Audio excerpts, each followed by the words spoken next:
Hello, it's Brian Resney. It's question and answer day. Let's talk about inflation. A lot of questions coming on inflation and a big global recession and a big drawdown in the overall equity market.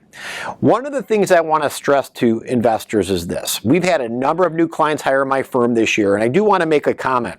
Our new client minimum to start at our firm is $1 million of investable assets. We are raising that new client minimum at the end of this year, starting January 1st, 2023 to $2 million. So if you're in that range, you probably should call us quickly, have a consultation to discuss our services if you want to become a client of our firm. I strongly suggest that. Remember, our clients come first, but we always have time to take new clients, nice people to do business with, but we want to take care of our existing clients and add those new clients so that it doesn't disrupt any of our clients and they still get that high quality management they've grown accustomed to at Resney Wealth Management for decades. But let's talk about inflation. Let's talk about the next big bad recession. What's interesting is the new accounts that we've received or the people we've talked on my TV and radio shows, you guys are still oversaturated in bonds. Oversaturated in the wrong kind of bonds, and your bond portfolios have suffered this year. I have so much talked about reducing bond exposure or having the right type of fixed income in a portfolio, or maybe holding more cash if you want to be a little more cautious. But what's interesting is the equity market was down about half if you look at the S&P large cap, compared to really longer term bonds that were down significantly more for the first quarter of this year. Bonds can go down in value and bonds can suffer a very, very long time. Investors need to realize that when interest rates go up, bond values go down. Are rates going to go up a lot? I don't think so. I really believe that the Fed's in a bad situation, and we're starting to see supply chains easing, which will abate some of the sticky higher inflation.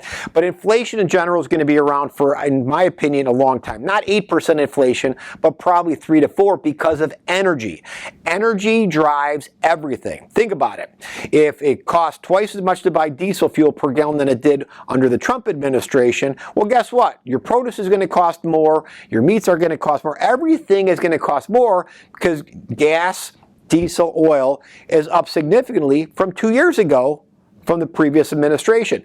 And again, why is that happening? Because the Biden administration, again, whether you're Democrat or Republican, and I pick on both parties equally, the Biden administration's got a war on fossil fuels. Folks, the world's not coming to an end. Global warming, there's people that say there is, there's people that say there isn't.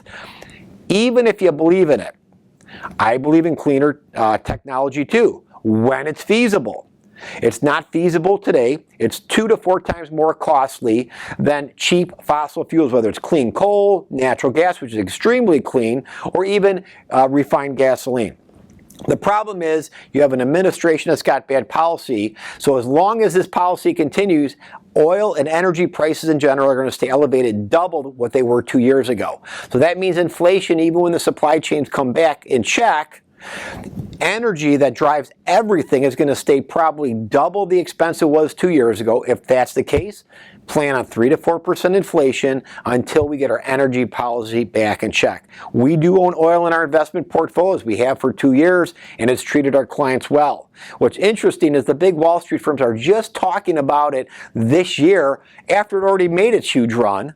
A little late to the game, and their allocation is slim to none in their portfolios because a lot of these big firms, these big banks and institutions are all, we want to have ESG, environmentally safe investments, which basically is ridiculous because you negate investments that should be in a portfolio that drive the overall world economy, but you don't because, as the term we use is woke, because they believe their policies are correct when their policies are wrong. If you're not a client of Resney Wealth Management, give our office a call. We'd love to talk to you about our management and how you can benefit from hiring Resney Wealth Management. If you're tired of the bad advice, the conflicts of the Wall Street style firms, the banks, the insurance companies, if you're realizing your client communication is lousy, if you're realizing your returns have been lousy, and you want an adaptive money manager who actually works for you legally 100% of the time, call my firm to discuss our services. Again, our client investable minimum assets to start is $1 million, and that will be raised at the end of this year to $2 million. It doesn't affect existing clients, so get on board while you still can. We'd love to have you and show you the benefits of Resney Wealth Management. Have a safe and profitable day.